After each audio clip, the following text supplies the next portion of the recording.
무식한 주제에 재벌 흉내는 꼴사나워. 시어머니 강옥분이 며느리에게 마지막으로 내뱉은 말이었습니다.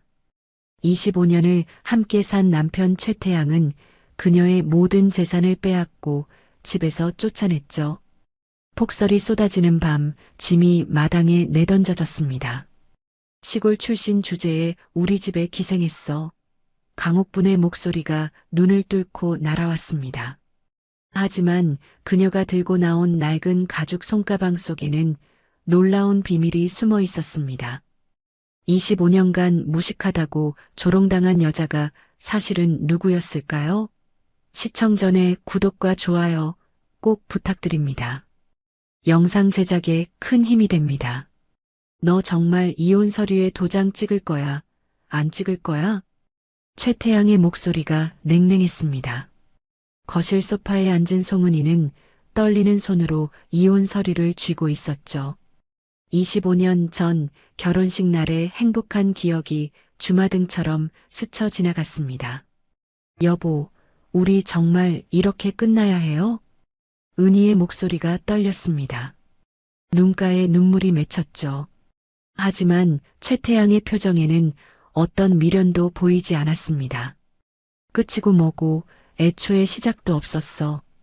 그 말에 은희의 가슴이 철렁 내려앉았습니다. 시작도 없었다니 25년이라는 세월이 한순간에 부정당하는 기분이었죠. 거기서 옆방 문이 벌컥 열렸습니다. 시어머니 강옥분이 날카로운 눈빛으로 며느리를 노려봤습니다. 칠순이 넘은 나이지만 여전히 기세가 등등했죠. 아직도 우물쭈물하고 있어? 무식한 주제에 재벌 흉내는 꼴사나워. 강옥분의 목소리가 거실에 울려 퍼졌습니다. 은희는 그 말에 움찔했죠. 재벌 흉내라니 자신은 그저 시골 출신 초등교사였을 뿐인데 말입니다. 어머님, 제가 언제 재벌 흉내를 냈나요? 은희가 조심스럽게 물었습니다.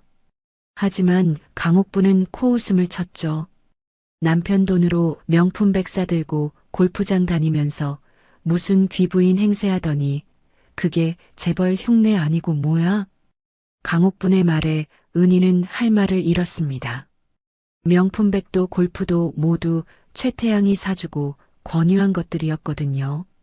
회사 사모님들 모임에 나가려면 격에 맞게 입고 다녀야 한다면서 말이죠. 그건 태양 씨가 변명하려던 은희의 말을 최태양이 잘랐습니다. 됐어. 이제 그만 좀 해. 빨리 도장 찍고 나가줘. 최태양의 얼굴에는 짜증이 역력했습니다. 마치 오래된 가구를 처분하는 듯한 태도였죠.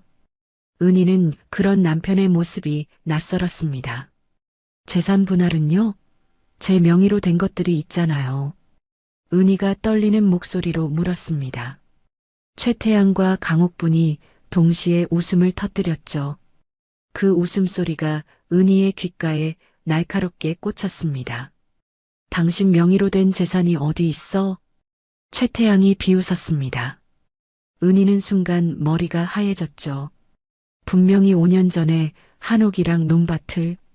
맞아, 당신 명의로 바꿨지. 그런데 그게 다시 내 명의로 바뀐 지 오래야.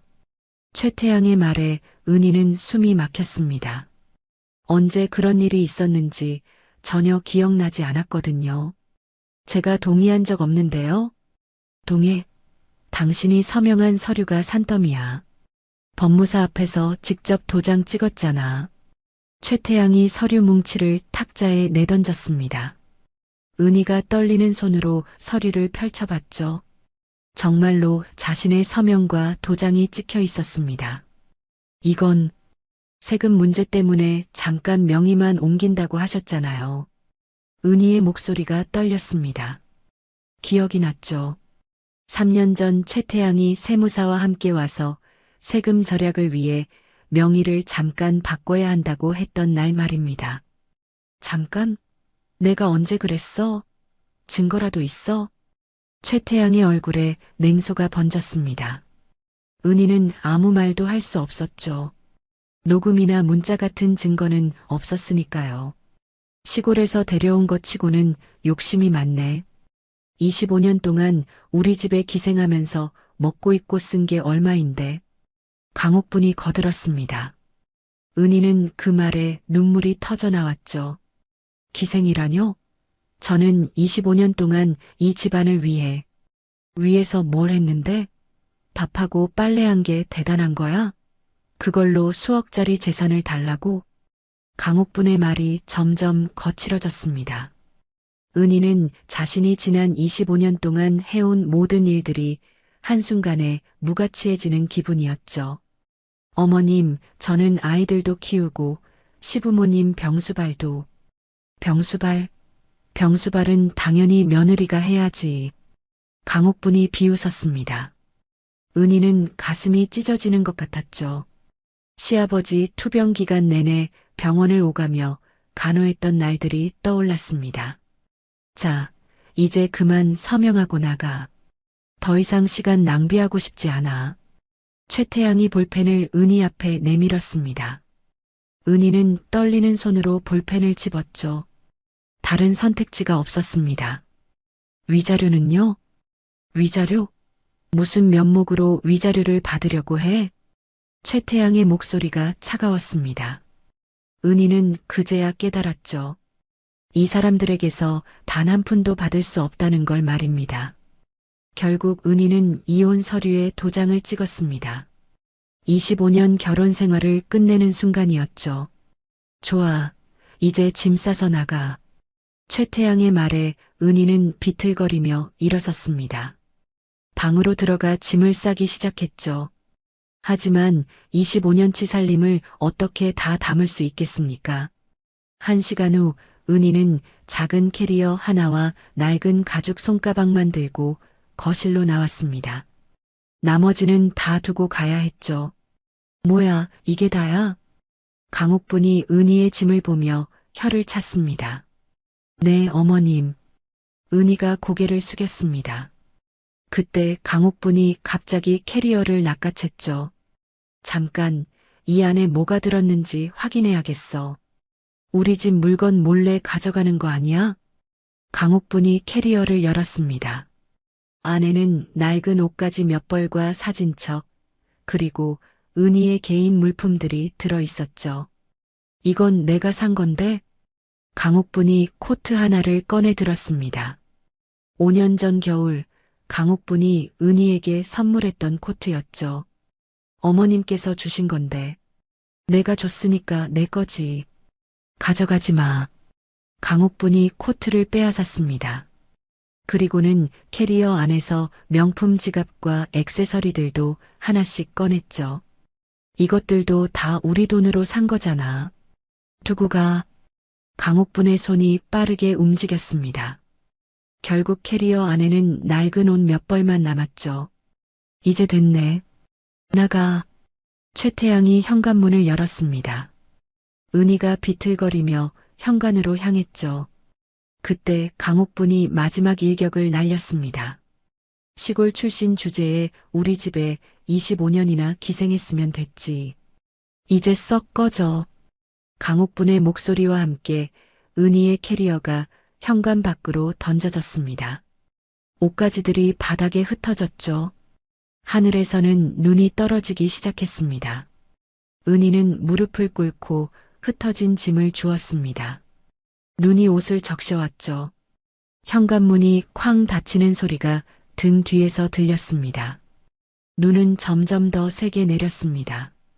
은희는 젖은 옷가지들을 캐리어에 우겨넣고 손가방을 꼭 껴안았죠. 그 손가방만은 절대 놓칠 수 없었습니다. 돌아가신 어머니의 유일한 유품이었거든요. 은희는 눈속을 걸었습니다. 25년을 살았던 집이 점점 멀어졌죠. 어디로 가야 할지 막막했습니다. 하지만 걸음을 멈출 수는 없었습니다. 버스 정류장에서 눈을 피하며 은희는 손가방을 열어봤습니다. 안에는 낡은 수첩과 오래된 사진 몇 장, 그리고 작은 천보자기에 쌓인 무언가가 들어 있었죠. 천보자기를 풀자 황금빛 메달이 나타났습니다. 대성그룹 창립 20주년 기념이라는 글씨와 함께 복잡한 문양이 새겨져 있었죠. 은희는 그게 뭔지 정확히 알지 못했습니다. 어머니가 돌아가시기 전에 꼭 간직하라고 했던 물건이라는 것만 기억날 뿐이었죠. 눈은 밤새 내렸습니다. 은희의 새로운 인생이 그렇게 시작됐습니다. 25년 전 충청남도 작은 시골 마을 초등학교 교정에서 은희는 아이들과 술래잡기를 하고 있었습니다. 갓 발령받은 신규 교사였죠. 25살의 은희는 꿈과 희망으로 가득했습니다. 선생님, 저 잡아봐요. 아이들의 웃음소리가 운동장에 퍼졌습니다. 은희도 함께 웃으며 아이들을 쫓아다녔죠. 그때 교무실에서 교감 선생님이 은희를 불렀습니다. 송 선생님, 잠깐 교무실로 올래요? 은희가 교무실로 들어가자 낯선 남자가 앉아 있었습니다.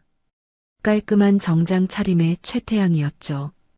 여기 서울에서 오신 분인데 우리 학교 리모델링 공사 담당자래요. 교감이 소개했습니다. 최태양이 일어나 악수를 청했죠. 안녕하세요. 건축회사 현장 소장 최태양입니다. 은희가 조심스럽게 악수를 받았습니다. 최태양의 손이 따뜻했죠. 송은희입니다. 그날 이후 최태양은 자주 학교에 들렀습니다. 공사 일정 때문이라고 했지만 사실은 은희를 보기 위해서였죠. 선생님, 점심 드셨어요? 어느 날 최태양이 도시락을 들고 나타났습니다. 은희는 당황했죠. 아, 네. 근데 이건 제가 도시락 2개를 싸왔는데 혼자 먹기 뭐해서요. 같이 드실래요? 최태양의 미소가 햇살처럼 따뜻했습니다. 은희는 거절할 수 없었죠. 두 사람은 교정 벤치에 앉아 도시락을 먹었습니다. 최태양이 직접 싸온 김밥과 계란말이였죠. 맛있네요. 은희가 솔직하게 말했습니다. 최태양의 얼굴에 환한 미소가 번졌죠. 요리하는 거 좋아해요. 나중에 결혼하면 아내한테 매일 해줄 거예요. 그 말에 은희의 얼굴이 빨개졌습니다. 최태양이 자신을 보며 웃고 있었거든요. 3달 후 공사가 끝날 무렵 최태양이 정식으로 고백했습니다. 선생님, 저랑 사귀어 주실 수 있을까요? 운동장 벚나무 아래였습니다. 은희는 두근거리는 가슴을 진정시키며 대답했죠. 네, 좋아요. 두 사람의 연애는 순조로웠습니다. 최태양은 주말마다 시골까지 내려와 은희를 만났죠. 영화를 보고 산책을 하고 미래를 이야기했습니다. 1년 후 최태양이 프로포즈했습니다.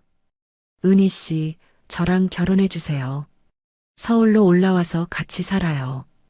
은희는 행복했습니다. 하지만 한 가지 걱정이 있었죠. 부모님은 뭐라고 하세요? 최태양의 표정이 잠깐 어두워졌습니다. 하지만 금방 밝은 표정으로 돌아왔죠. 처음엔 반대하셨는데 제가 설득했어요. 이제 괜찮아요. 그 말을 믿고 은희는 결혼을 결심했습니다. 돌아가신 부모님이 남겨주신 한옥과 논밭이 있었지만 사랑하는 사람과 함께하는 게 더 중요했죠. 결혼식 날 은희는 처음으로 시어머니 강옥분을 만났습니다. 강옥분의 첫마디가 차갑게 느껴졌죠. 학벌이 어떻게 되나요? 사범대학 나왔습니다. 은희가 정중하게 대답했습니다. 하지만 강옥분의 표정이 시큰둥했죠. 사범대? 어느 대학교? 지방 국립대학교입니다. 강옥분이 코웃음을 쳤습니다. 그 표정을 본 은희는 가슴이 철렁했죠. 결혼 후 서울 생활이 시작됐습니다. 최태양의 집은 강남의 30평대 아파트였죠. 시어머니와 함께 사는 집이었습니다. 첫날부터 강옥분의 잔소리가 시작됐습니다. 이불 깨는 것도 제대로 못해? 은희가 아침에 이불을 갠 모양이 마음에 들지 않았던 모양이었습니다. 죄송합니다, 어머님. 은희가 다시 이불을 갰습니다. 하지만 강옥부는 만족하지 않았죠. 에휴, 시골에서만 살아서 그래. 서울 사람들은 안 그래. 촌스럽기는. 그 말에 은희는 아무 말도 하지 못했습니다. 시간이 지나면서 최태양의 태도도 조금씩 변했습니다. 처음엔 은희를 감싸주던 최태양이 점점 어머니 편을 들기 시작했죠. 여보, 어머니 말씀이 틀린 건 아니잖아요. 좀 더 배우려고 노력해봐요. 은희는 서운했지만 참았습니다. 새로운 환경에 적응하려고 노력했죠. 결혼 3년 차, 최태양이 독립건축회사를 차리겠다고 했습니다. 은희야, 사업 자금이 필요해. 당신 친정 한옥 좀 팔 수 있을까? 은희는 망설였습니다. 그 한옥은 할아버지 때부터 내려온 집이었거든요. 꼭 팔아야 해요? 은희가 조심스럽게 물었습니다. 최태양이 은희의 손을 잡았죠. 우리 미래를 위해서야. 사업 성공하면 더 큰 집 사줄게. 그 말에 은희는 고개를 끄덕였습니다. 사랑하는 남편을 위해서라면 뭐든 할 수 있었죠. 한옥은 3억에 팔렸습니다. 최태양의 회사가 시작됐죠. 회사는 순조롭게 성장했습니다. 2년 후 또다시 자금이 필요하다고 했습니다. 이번엔 논밭을 팔아야겠어. 큰 프로젝트가 들어왔거든. 은희는 이번에도 동의했습니다. 논밭은 5억에 팔렸죠. 그렇게 은희의 친정 재산이 하나둘 최태양의 사업 자금으로 들어갔습니다. 어머니가 남겨주신 보험금 2억까지 모두 말이죠. 여보, 고마워. 당신 덕분에 회사가 커지고 있어. 최태양이 은희를 안아줬습니다. 은희는 행복했죠. 자신의 희생이 가족의 미래를 밝게 만든다고 믿었습니다. 하지만 회사가 커질수록 최태양의 태도는 더 차가워졌습니다. 집에 늦게 들어오는 날이 많아졌고 은희와 대화하는 시간도 줄어들었죠. 그래도 은희는 참았습니다. 남편이 바쁘니까 이해해야 한다고 스스로를 달랬습니다. 결혼 10년 차 은희는 문득 깨달았습니다. 자신의 이름으로 된 재산이 하나도 없다는 걸 말이죠. 모든 게 최태양 명의였습니다. 하지만 부부니까 괜찮다고 생각했습니다. 설마 남편이 자신을 배신할 거라고는 상상도 못했죠. 25년이 그렇게 흘러갔습니다. 그리고 오늘 모든 게 끝났습니다. 명절이 다가왔습니다. 결혼 15년 차 추석이었죠. 은희는 일주일 전부터 준비에 여념이 없었습니다. 전이나 제대로 붙일 수 있니? 강옥분이 부엌을 들여다보며 잔소리를 했습니다.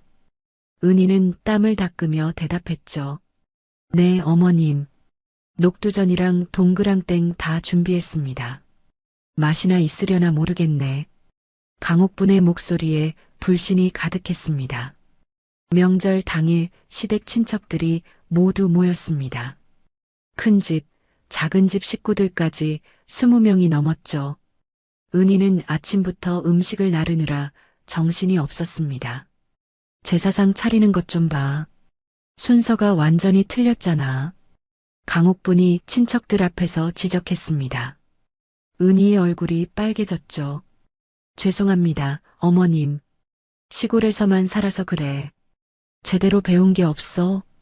강옥분의 목소리가 거실에 울려 퍼졌습니다.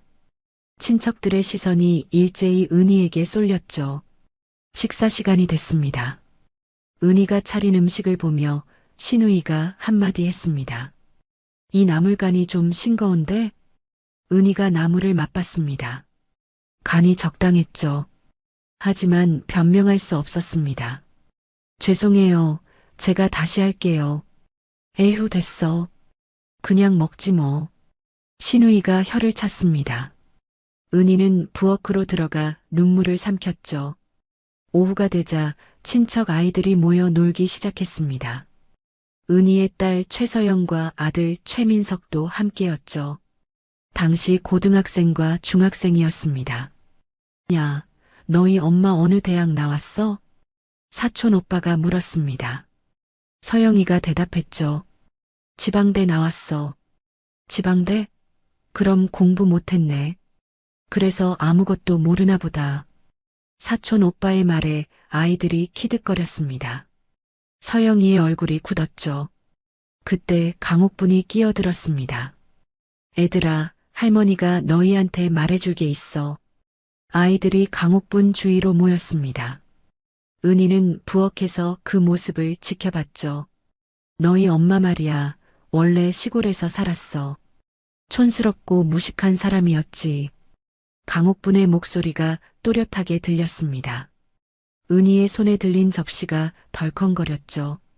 진짜요, 할머니? 응, 그래서 할머니가 일일이 다 가르쳐줘야 했어. 밥하는 것부터 빨래하는 것까지. 강옥분이 자랑스럽게 말했습니다.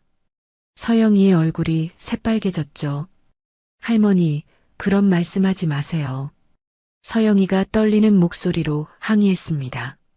하지만 강옥분은 멈추지 않았죠. 왜? 사실인데 뭐가 문제야? 너희 엄마가 부끄러운 줄 알아야지. 은희는 더 이상 참을 수 없었습니다. 거실로 나가려는 순간 최태양이 웃는 소리가 들렸죠. 하하, 어머니 말씀이 틀린 건 아니잖아요. 최태양의 말에 은희는 발걸음을 멈췄습니다. 남편까지 자신을 조롱한다니 믿을 수 없었죠.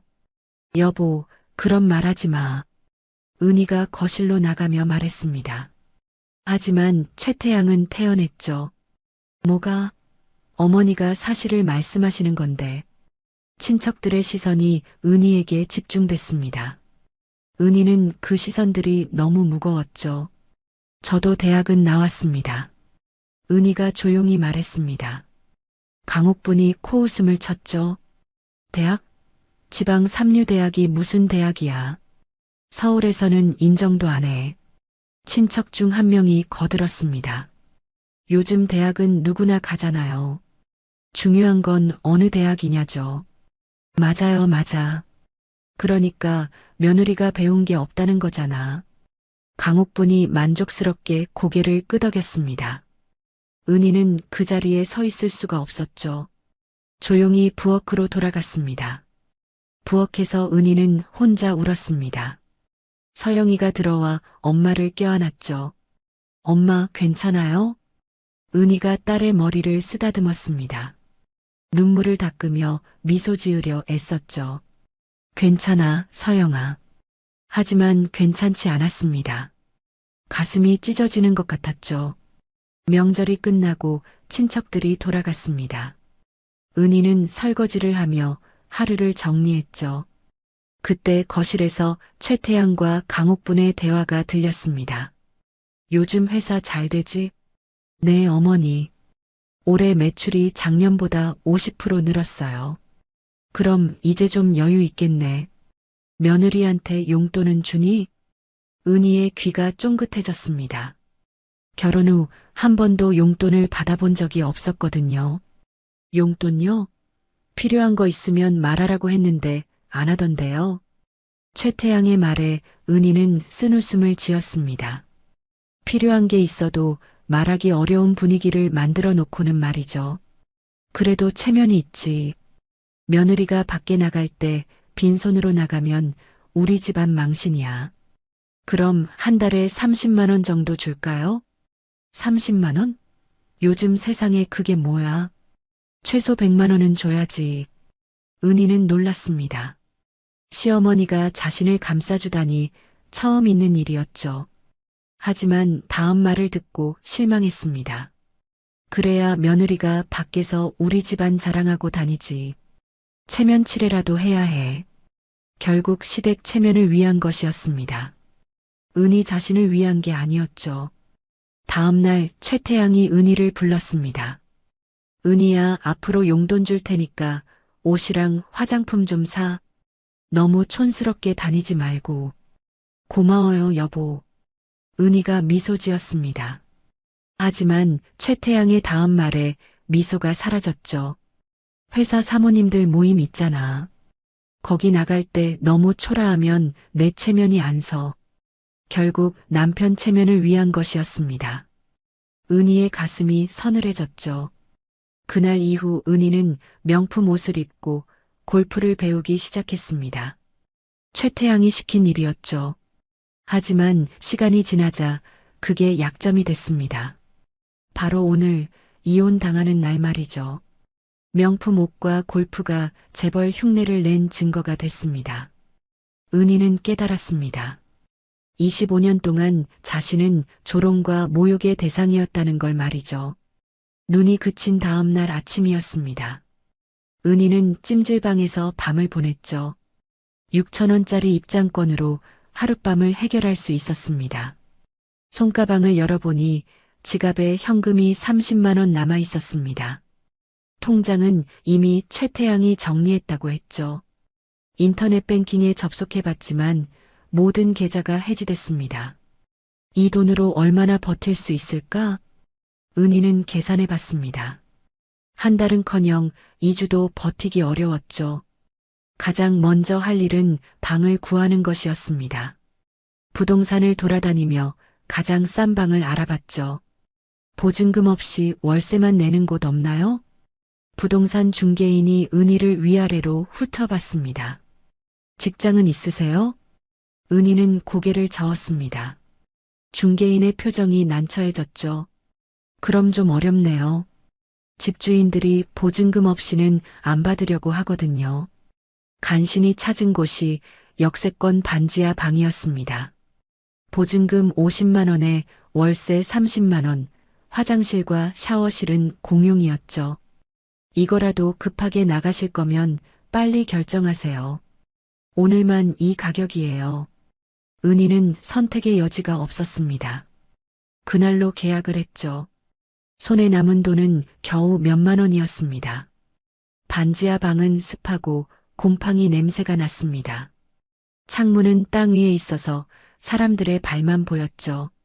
침대라고 부르기 민망한 매트리스 하나와 낡은 옷장이 전부였습니다. 은희는 매트리스에 앉아 울었습니다. 25년 전 신혼집 침실이 떠올랐죠. 비록 좁았지만 따뜻했던 그곳이 말입니다. 하지만 울고만 있을 수는 없었습니다. 당장 내일 먹을 것이 문제였으니까요. 다음 날부터 은희는 일자리를 찾아다녔습니다. 편의점, 식당, 카페를 돌아다니며 구인 공고를 받죠. 죄송한데 저희는 좀 더 젊은 분을 원하거든요. 같은 대답이 10번도 넘게 반복됐습니다. 은희의 나이가 문제였죠. 일주일이 지나도록 일자리를 구하지 못했습니다. 손에 남은 돈으로 편의점 삼각김밥과 컵라면을 사 먹었죠. 하루 한 끼로 버텼습니다. 열흘째 되는 날, 은희는 새벽 5시에 일어났습니다. 골목을 걸으며 폐지를 찾기 시작했죠. 골판지 상자와 신문지를 모았습니다. 아줌마, 처음 보는 얼굴인데? 같은 구역에서 폐지를 줍던 할머니가 말을 걸었습니다. 네, 어제부터 시작했어요. 이거 쉬운 일 아니야.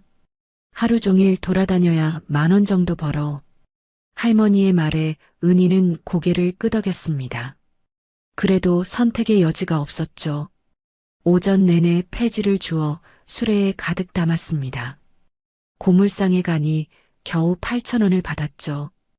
허리는 끊어질 것 같았고 손은 상처투성이었습니다. 집으로 돌아와 거울을 봤습니다. 불과 2주 만에 얼굴이 푸석푸석해졌죠. 손은 거칠어지고 피부는 탔습니다.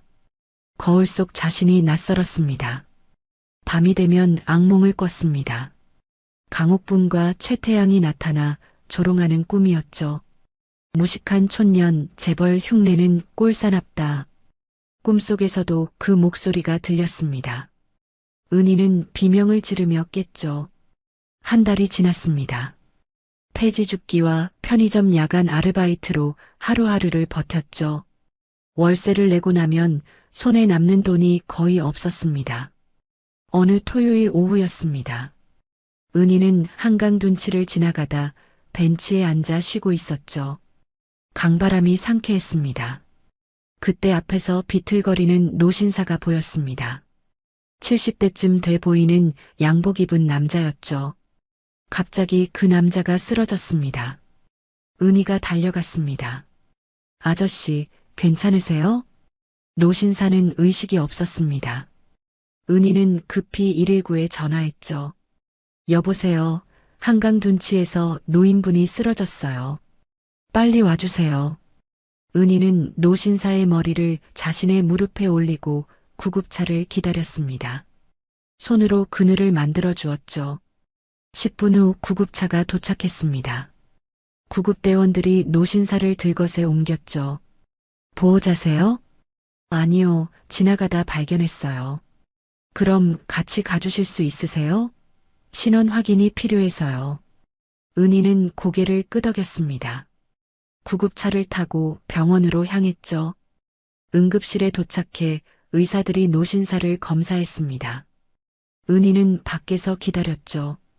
1시간 후 의사가 나왔습니다. 다행히 큰 문제는 없어요. 탈수와 저혈당이었네요. 그제야 은희는 안도의 한숨을 쉬었습니다. 신원 확인 좀 해주실 수 있나요? 지갑을 확인해야 하거든요. 은희가 노신사의 양복 주머니에서 지갑을 꺼냈습니다. 명함이 들어 있었죠. 대성그룹 비서실 실장 박정훈. 은희는 놀랐습니다. 대성그룹이라니 대한민국 10대 재벌 중 하나였죠. 그때 은희의 손가방이 의자에서 떨어졌습니다. 안에서 천보자기가 흘러나왔죠. 보자기가 풀리면서 금메달이 바닥에 굴렀습니다. 은희가 황급히 주우려는 순간 침대에서 노신사가 눈을 떴습니다. 금메달을 본 그의 눈이 커졌죠. 저게.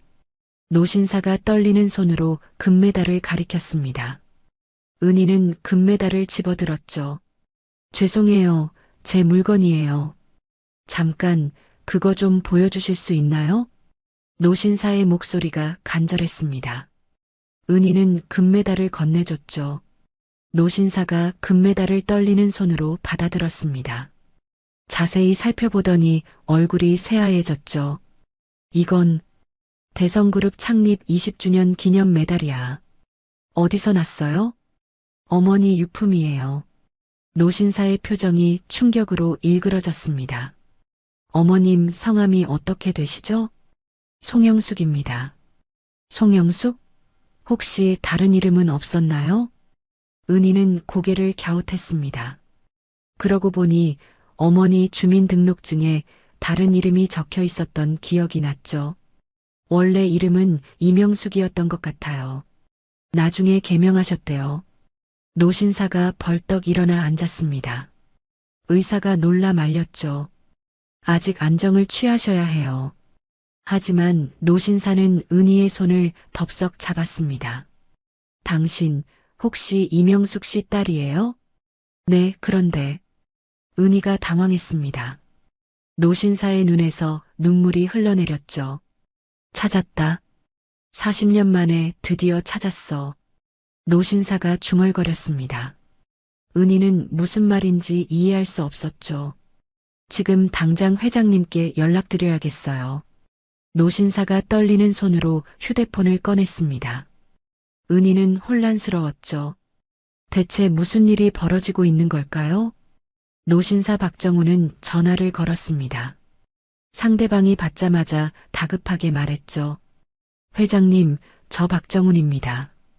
지금 당장 만나 뵈어야 할 일이 생겼습니다. 전화 너머로 굵은 목소리가 들렸습니다. 무슨 일인가? 자네가 그렇게 다급할 일이 뭔가? 이명숙 씨 기억하십니까? 전화 저편이 갑자기 조용해졌습니다. 몇 초간의 침묵이 흘렀죠. 영숙이를 왜 갑자기? 따님을 찾았습니다. 뭐라고?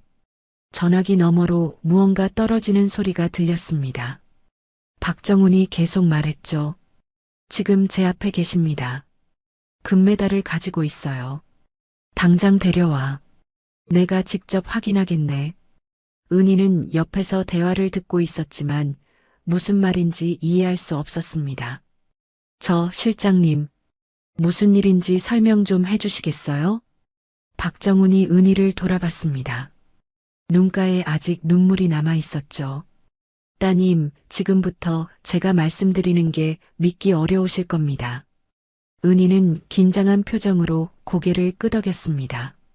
40년 전 대성그룹 임동철 회장님께는 사랑하는 여자가 있었어요. 바로 이명숙 씨였죠. 박정훈이 천천히 이야기를 풀어나갔습니다. 당시 회장님은 정략 결혼을 해야 하는 상황이었습니다.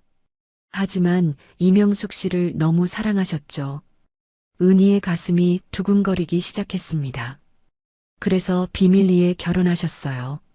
법적으로는 아니었지만 두 분은 부부나 다름없었죠. 박정훈의 목소리가 떨렸습니다. 1년 후 이명숙 씨가 임신하셨습니다. 회장님은 너무 기뻐하셨죠. 하지만 문제가 생겼어요. 무슨 문제요? 은희가 물었습니다. 정치적 보복이었습니다. 당시 정권이 대성그룹을 압박하고 있었거든요. 회장님의 약점을 찾아내려고 혈안이 돼 있었죠. 박정훈이 한숨을 쉬었습니다. 그래서 회장님은 결단을 내리셨습니다. 이명숙 씨와 태어날 아기를 숨기기로 말이죠. 은희의 손이 떨리기 시작했습니다. 출산 직전 이명숙 씨를 시골로 보내셨어요. 충청남도의 작은 마을이었죠. 거기서 따님을 낳으셨습니다. 그게 저인가요? 은희의 목소리가 갈라졌습니다. 박정훈이 고개를 끄덕였죠. 네. 회장님은 매달 비밀리에 생활비를 보내셨어요. 하지만 직접 만나지는 못하셨죠. 너무 위험했거든요. 그럼 왜 어머니는 아무 말도 안 하셨죠? 약속하셨으니까요.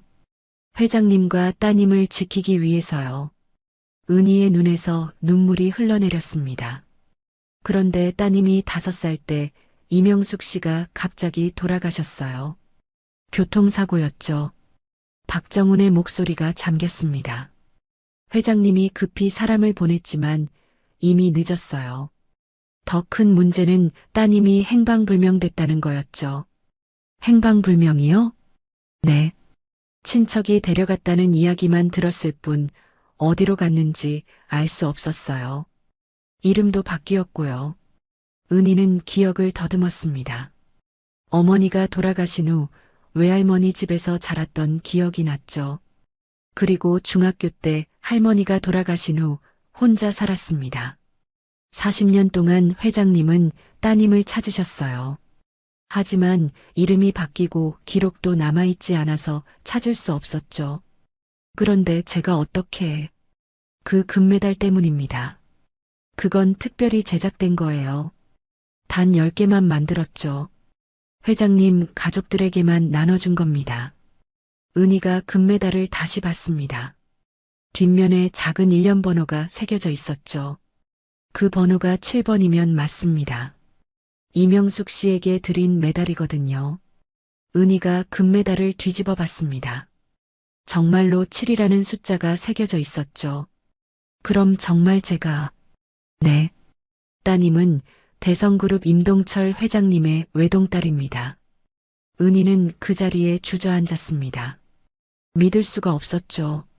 1시간 후 은희는 박정훈과 함께 고급 세단에 올라탔습니다. 강남 대성그룹 본사로 향하는 길이었죠. 차창 밖으로 서울 야경이 펼쳐졌습니다. 50층 대성타워가 하늘을 찌를 듯 솟아 있었죠. 은희는 저 건물을 수도 없이 봤지만 자신과 관계 있을 거라곤 상상도 못했습니다. 본사에 도착하자 직원들이 줄지어 서서 기다리고 있었습니다. 은희의 초라한 차림새를 보고 놀라는 표정들이었죠. 전용 엘리베이터를 타고 최고층으로 올라갔습니다. 문이 열리자 넓은 복도가 나타났죠. 복도 끝에 회장실 문이 보였습니다. 박정훈이 문을 노크했습니다. 회장님 모시고 왔습니다. 들어오게. 문이 열렸습니다. 넓은 회장실 안에 75세쯤 돼 보이는 노신사가 서 있었죠. 임동철 회장이었습니다. 회장의 눈이 은희를 보는 순간 커졌습니다. 천천히 다가왔죠. 영숙이를 닮았구나.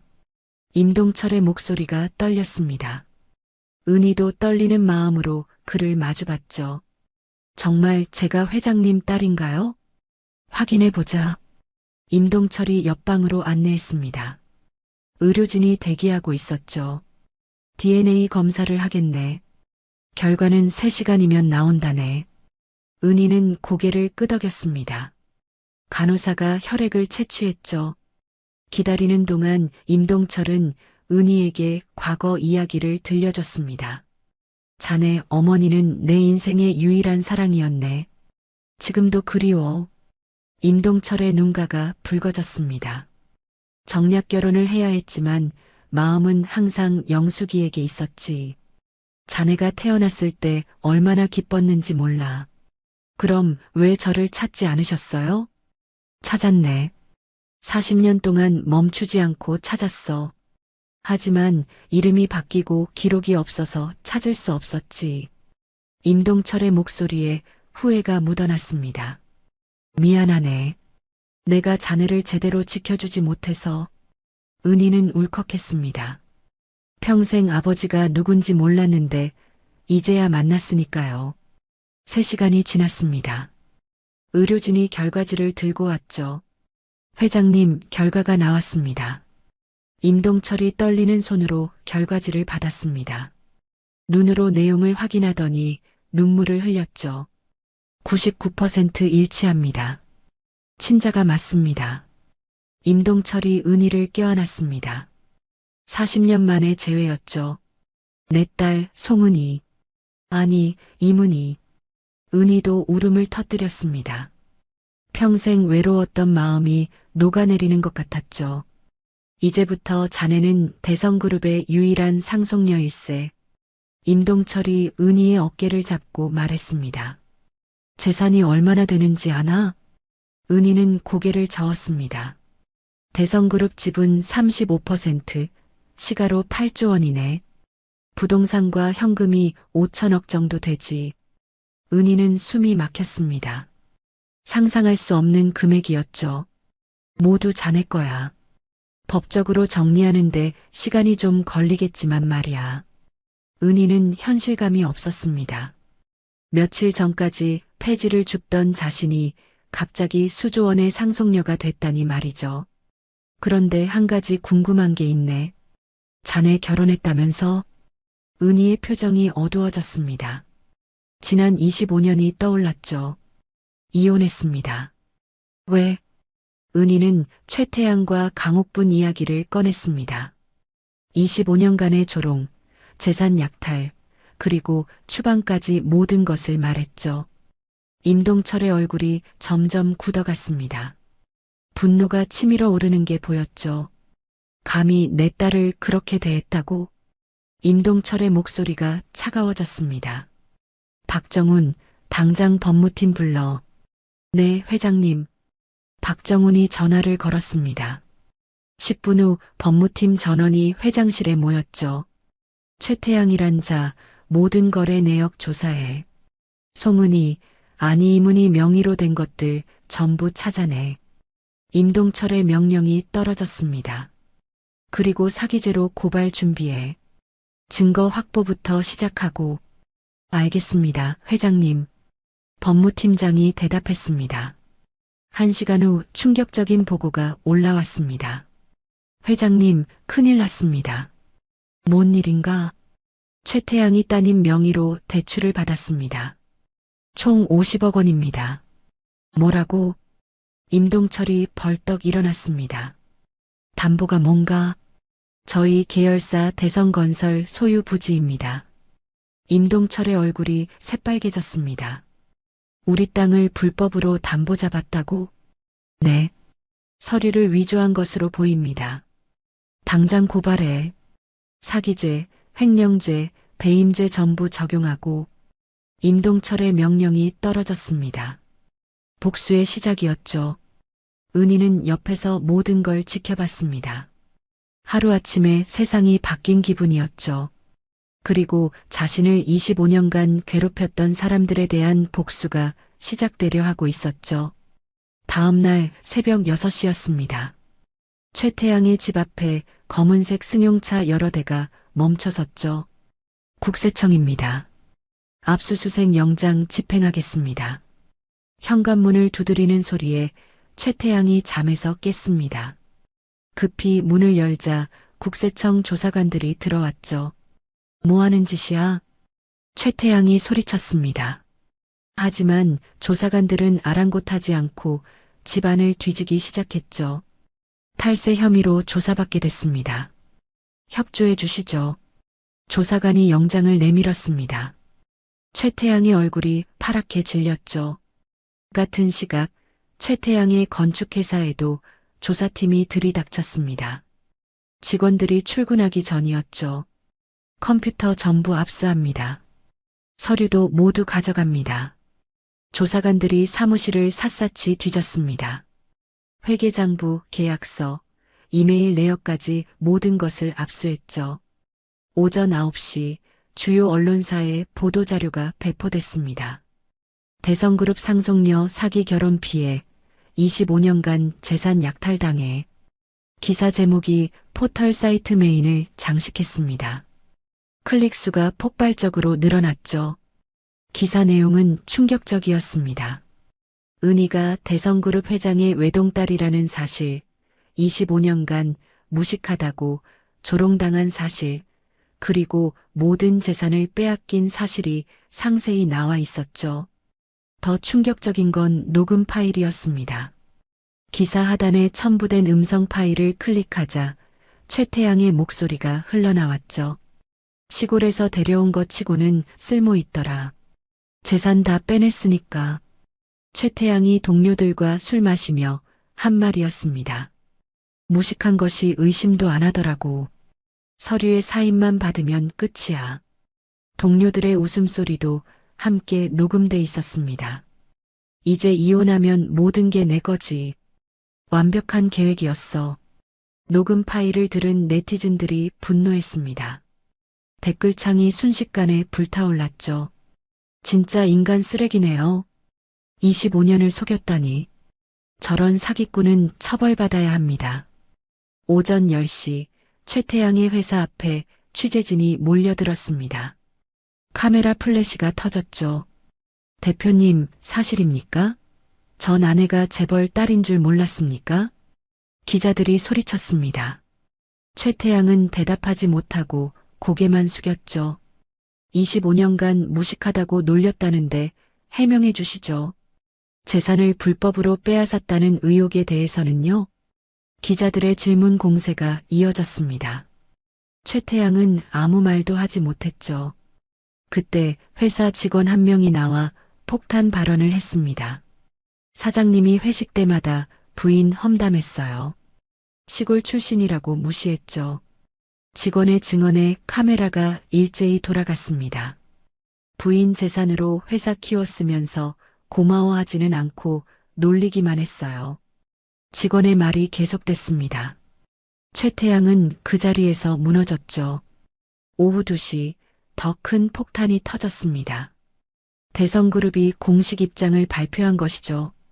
저희 이문희 부회장에 대한 사기 및 재산 약탈 행위에 대해 강력히 대응하겠습니다. 대성그룹 대변인이 기자회견을 열었습니다. 최태양 씨에 대한 형사 고발을 진행했으며 모든 불법 거래를 무효화하겠습니다. 기자들이 손을 들었습니다.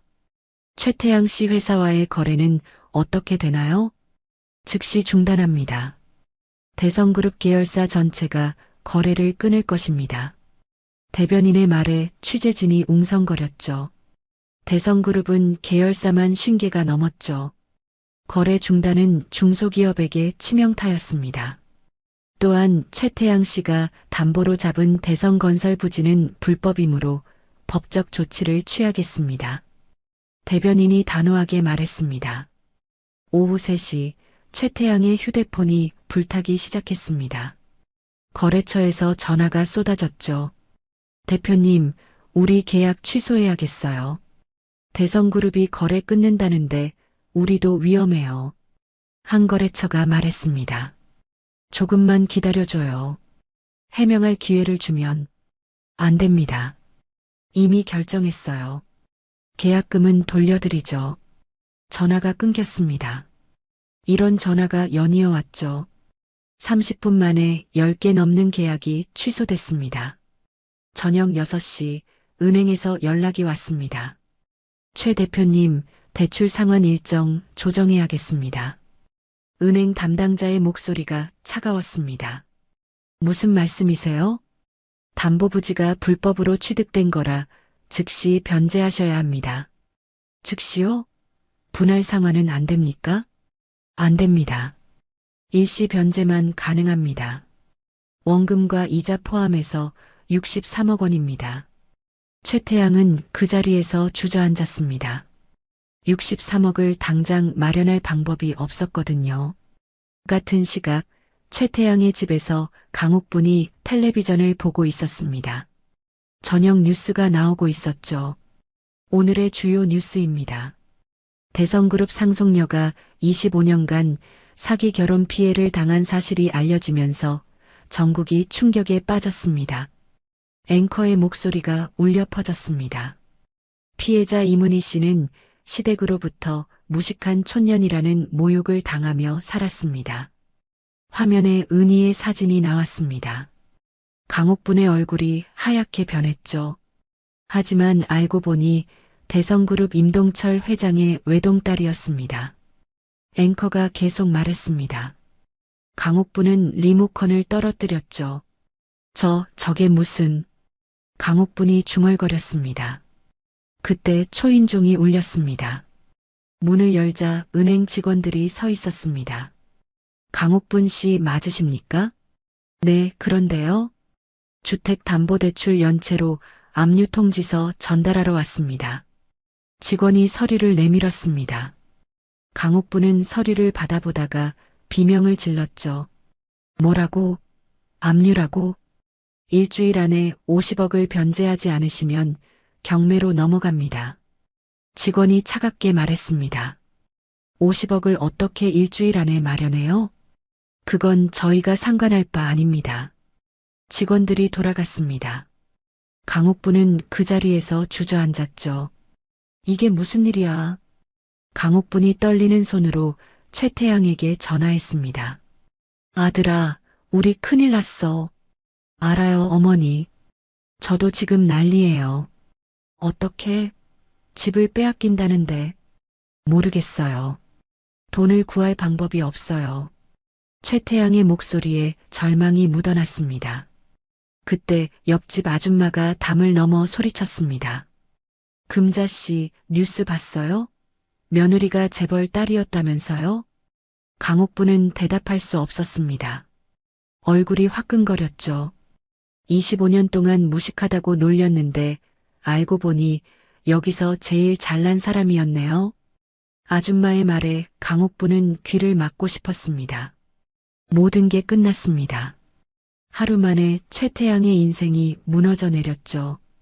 그리고 이건 시작에 불과했습니다. 진짜 복수는 이제부터였으니까요.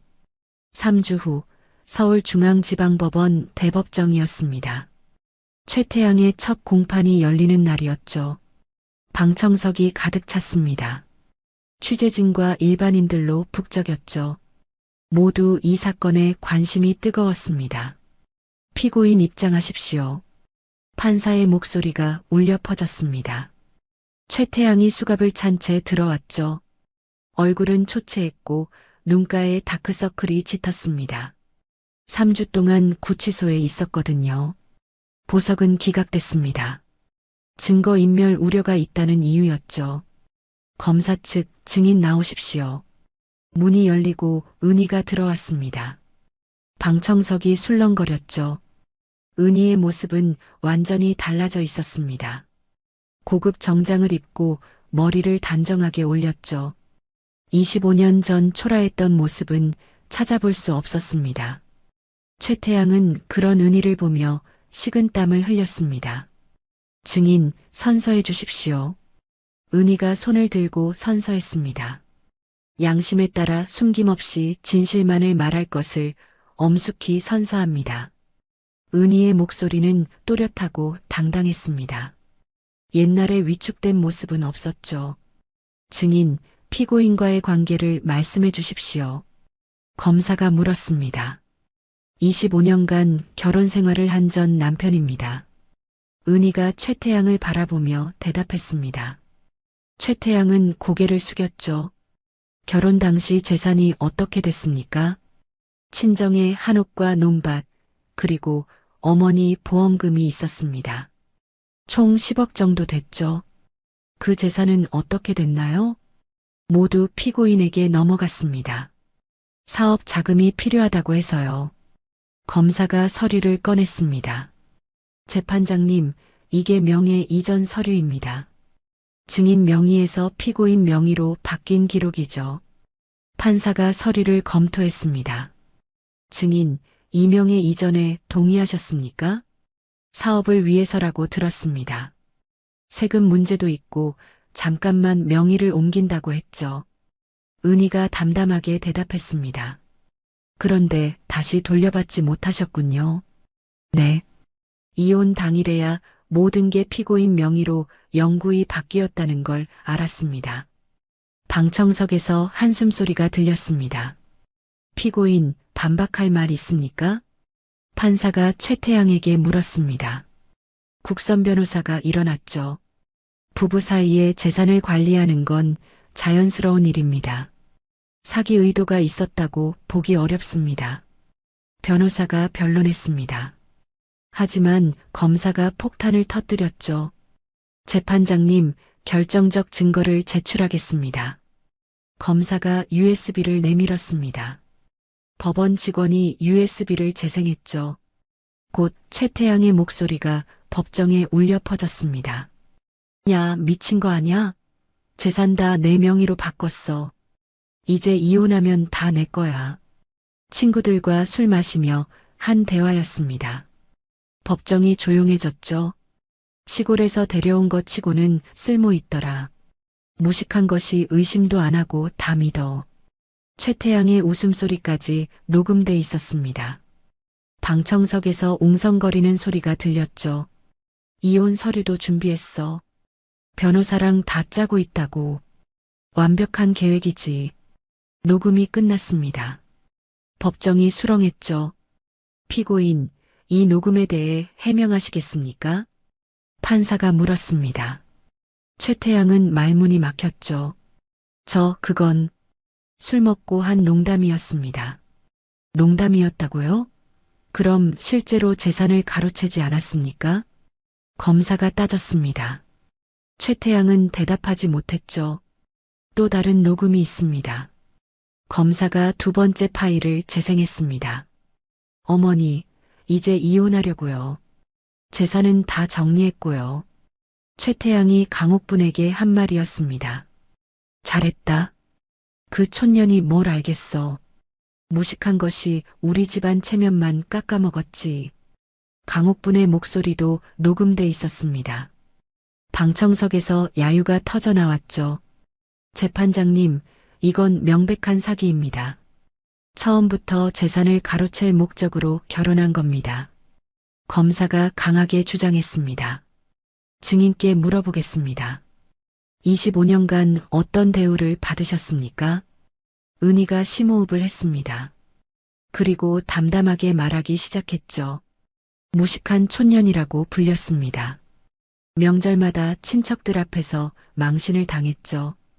은희의 목소리가 떨렸습니다. 자녀들 앞에서도 무시당했습니다. 배운 게 없다고, 글도 제대로 못 쓴다고 했죠. 방청석에서 훌쩍이는 소리가 들렸습니다.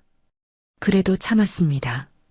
가족이니까 이해해야 한다고 스스로를 달랬죠. 은희의 눈에서 눈물이 흘러내렸습니다. 하지만 모든 게 거짓이었습니다. 저를 이용해서 재산만 빼앗으려던 계획이었죠. 은희가 최태양을 똑바로 쳐다봤습니다. 최태양은 고개를 들 수 없었죠. 단순히 재산만 빼앗긴 게 아닙니다. 25년간 인간으로서의 존엄성을 짓밟혔습니다. 은희의 마지막 말에 방청석에서 박수가 터져나왔습니다. 판사가 망치를 두드려 질서를 잡았죠. 다음 증인 나오십시오. 최태양의 전 직원이 증인으로 나왔습니다. 피고인이 회식 때마다 부인을 어떻게 말했습니까? 시골 출신이라고 무시했습니다. 친구들한테 자랑하듯이 말했죠. 직원의 증언이 이어졌습니다. 재산을 빼앗은 것도 알고 계셨습니까? 네. 사장님이 직접 말씀하셨습니다. 부인 재산으로 회사 키웠다고요. 증언이 끝났습니다. 최태양의 변호사는 더 이상 변론할 것이 없었죠. 다음 공판에서 최종 변론을 듣겠습니다. 오늘 공판은 여기까지입니다. 판사가 선언했습니다. 2주 후 최종 변론이 있었습니다. 은희가 직접 발언권을 신청했죠. 재판장님, 제가 직접 말씀드리고 싶습니다. 판사가 허락했습니다. 은희가 일어나 천천히 말하기 시작했죠. 25년 동안 무식한 촌년이라고 불렸습니다. 하지만 저는 대학을 나왔고 교사였습니다. 은희의 목소리가 법정에 울려 퍼졌습니다. 그래도 참았습니다. 사랑하는 남편이었고 가족이었으니까요. 은희가 잠시 말을 멈췄습니다. 하지만 그 모든 걸 이용당했습니다. 제 순진함을, 제 사랑을, 제 헌신을 말이죠. 은희의 눈에서 눈물이 흘렀습니다. 저는 오늘 여기서 말씀드립니다. 제가 원하는 건 단순한 재산 회복이 아닙니다. 은희가 최태양을 똑바로 봤습니다. 제 인간으로서의 존엄성을 되찾고 싶습니다. 그리고 이런 일이 다시는 일어나지 않기를 바랍니다. 은희의 말이 끝났습니다. 법정이 조용했죠. 잠시 후 박수가 터져 나왔습니다. 판사가 최종 판결을 내렸습니다. 피고인 최태양은 명백한 사기 의도를 가지고 혼인 관계를 이용했습니다. 판사의 목소리가 엄숙했습니다. 따라서 징역 7년을 선고합니다. 또한 피해자에게 모든 재산을 반환하고 위자료 50억 원을 지급하라. 판사가 망치를 두드렸습니다. 최태양은 그 자리에 무너졌죠. 은희는 법정을 나섰습니다. 취재진이 몰려들었지만 담담한 표정이었죠. 그날 저녁 은희는 병원으로 향했습니다. 강옥분이 입원해 있다는 소식을 들었거든요. 중환자실에 강옥분이 누워 있었습니다. 심장마비로 쓰러졌다고 했죠. 보호자 없으십니까? 간호사가 물었습니다. 제가 있습니다. 은희가 대답했습니다. 간호사가 놀란 표정을 지었죠. 수술비가 3천만 원 정도 듭니다. 보험이 없으셔서 제가 내겠습니다. 은희의 말에 간호사가 감동했습니다. 정말이세요? 그렇게 괴롭히신 분인데 생명은 소중하니까요. 은희가 담담하게 말했습니다. 수술이 진행됐습니다. 은희는 밤새 병원에서 기다렸죠. 다음 날 아침 강옥분이 깨어났습니다. 은희를 보고 눈물을 흘렸죠. 미안해. 정말 미안해. 강옥분이 떨리는 목소리로 말했습니다. 이제 됐어요. 은희가 조용히 대답했습니다. 복수는 끝났습니다. 이제 새로운 시작이었죠. 판결이 난 지 3개월이 지났습니다. 은희는 대성그룹 부회장으로 정식 취임했죠. 서울 강남의 새로운 건물이 문을 열었습니다. 이문희 복지재단 본부였죠. 10층짜리 건물 전체가 재단 사무실이었습니다. 개관식 날 수백 명의 사람들이 모였습니다. 정치인, 기업인, 언론사 대표들이 참석했죠. 이제 이문희 이사장님의 개회사를 듣겠습니다. 사회자가 은희를 소개했습니다. 은희가 단상에 올랐죠. 청중들이 박수를 보냈습니다. 은희는 한번 심호흡하고 입을 열었죠. 안녕하세요. 복지재단 이사장 이문희입니다. 은희의 목소리가 당당했습니다. 제가 이 자리에 서기까지 긴 시간이 걸렸습니다. 25년 동안 무식하다는 말을 들으며 살았죠. 그 말이 얼마나 아픈지 압니다. 하지만 더 아픈 건 사람을 무시하는 마음이었습니다. 오늘 저는 약속합니다. 이 재단이 학대 피해자들의 든든한 버팀목이 되겠다고요. 박수가 터져 나왔습니다. 경제적 학대, 가정폭력, 정서적 학대로 고통받는 모든 분들을 돕겠습니다. 법률 지원, 경제 자립 프로그램, 심리 치료까지 종합적으로 지원하겠습니다. 청중들이 감동한 표정으로 은희를 바라봤습니다. 저도 피해자였습니다. 하지만 이제는 생존자입니다. 그리고 다른 피해자들의 구원자가 되고 싶습니다. 은희의 연설이 끝났습니다. 기립박수가 이어졌죠. 재단 출범 첫 주에 지원 신청이 쇄도했습니다. 500건이 넘었죠. 은희는 직원들과 함께 신청서를 검토했습니다. 이분은 남편한테 20년간 경제적 학대를 당하셨네요. 생활비도 제대로 못 받으셨대요. 직원이 보고했습니다. 은희는 고개를 끄덕였죠. 법률 지원팀과 연결해 주세요. 이혼 소송부터 도와드려야겠어요. 은희의 지시가 떨어졌습니다. 또 다른 신청서를 검토했습니다. 이분은 시댁 식구들한테 10년간 언어폭력을 당하셨어요. 우울증까지 생겼대요. 그럼 심리치료 프로그램에 등록하세요. 상담사를 배정하고요. 은희가 차분하게 지시했습니다. 이사장님, 이분은 남편이 재산을 몰래 처분했대요. 집도 팔아버렸고요. 법무팀한테 의뢰하세요. 재산 추적부터 시작하고 형사 고발도 준비하고요. 은희의 목소리에 힘이 실렸습니다. 자신이 겪었던 일이었으니까요. 석 달이 지났습니다. 재단의 첫 성과가 나오기 시작했죠. 어느 날 한 여성이 재단을 찾아왔습니다. 40대 초반의 김현주 씨였습니다. 이사장님, 저 현주예요. 기억하세요? 은희가 고개를 갸웃했습니다. 현주가 웃으며 말했죠. 3개월 전에 지원 신청했던 사람이에요. 남편한테 재산 다 빼앗기고 쫓겨났었죠. 은희가 기억해냈습니다. 자신과 비슷한 처지였던 여성이었죠. 아, 맞아요. 그런데 어떻게 지내세요? 현주의 얼굴이 밝았습니다. 3개월 전과는 완전히 달라 보였죠. 재단 덕분에 소송에서 이겼어요. 재산도 절반 돌려받았고요. 정말요? 축하드려요. 은희가 진심으로 기뻐했습니다. 그뿐만 아니에요. 창업 자금도 지원받아서 작은 카페를 열었어요. 현주가 명함을 건넸습니다. 카페 사장님 명함이었죠. 이사장님 덕분에 새 삶을 시작했어요. 정말 감사합니다. 현주가 고개를 숙여 인사했습니다. 은희의 눈가가 뜨거워졌죠.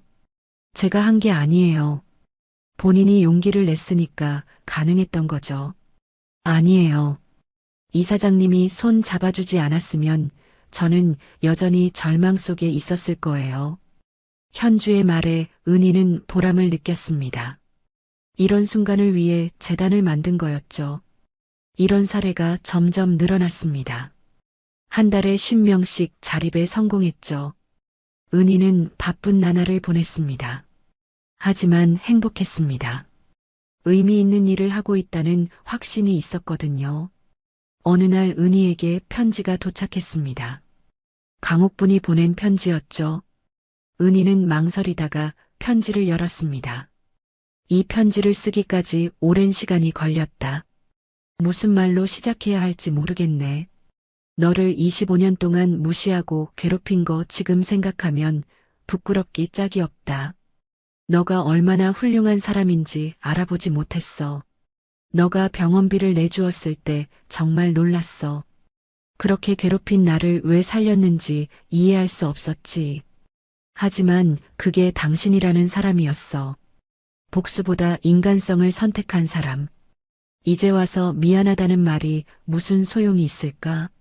하지만 꼭 하고 싶었어. 정말 미안하다. 용서해 주렴. 건강하게 지내라. 편지를 다 읽은 은희는 조용히 편지를 접었습니다. 눈물이 흘렀죠. 용서는 했습니다. 하지만 잊을 수는 없었습니다.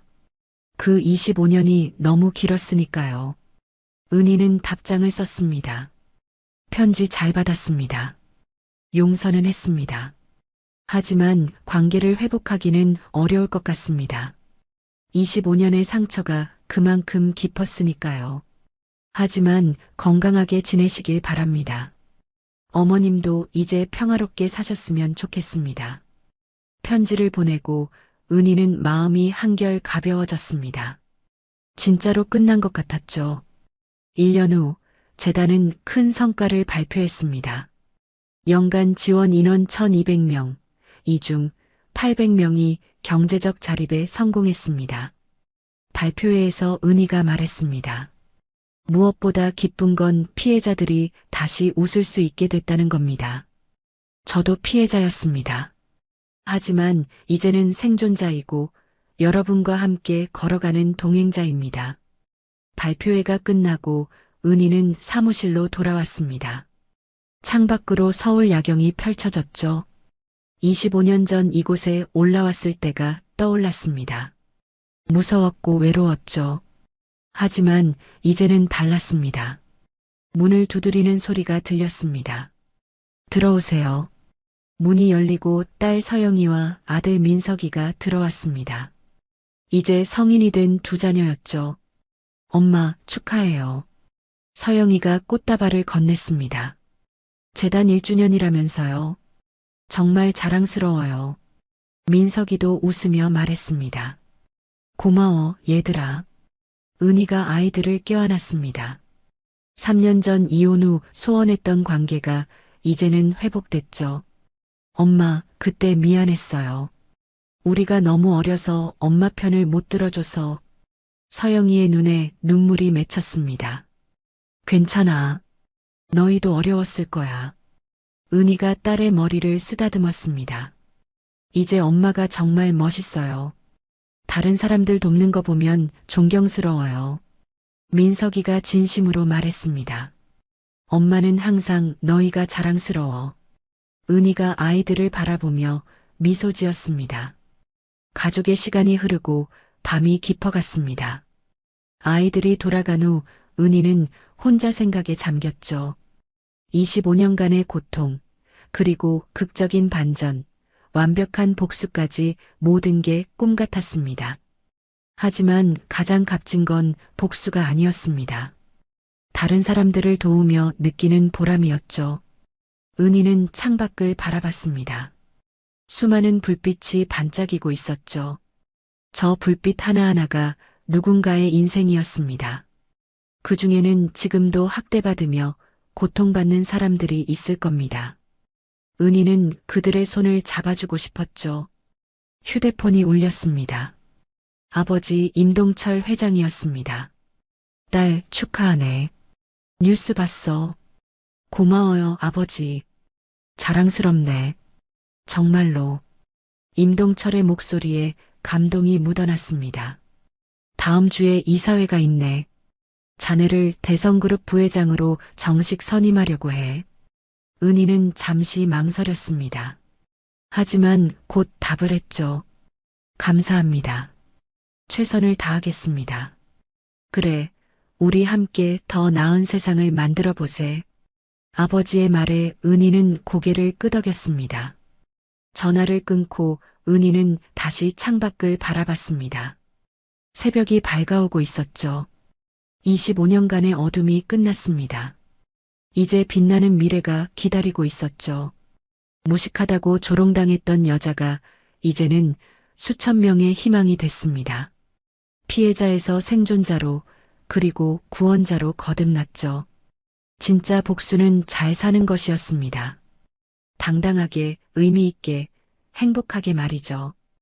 은희는 미소를 지었습니다. 그리고 새로운 하루를 맞을 준비를 했죠. 오늘 이야기가 좋으셨다면 구독과 좋아요, 알람 설정 잊지 마시고 소중한 댓글 하나가 큰 힘이 됩니다. 시청해 주셔서 진심으로 감사드립니다.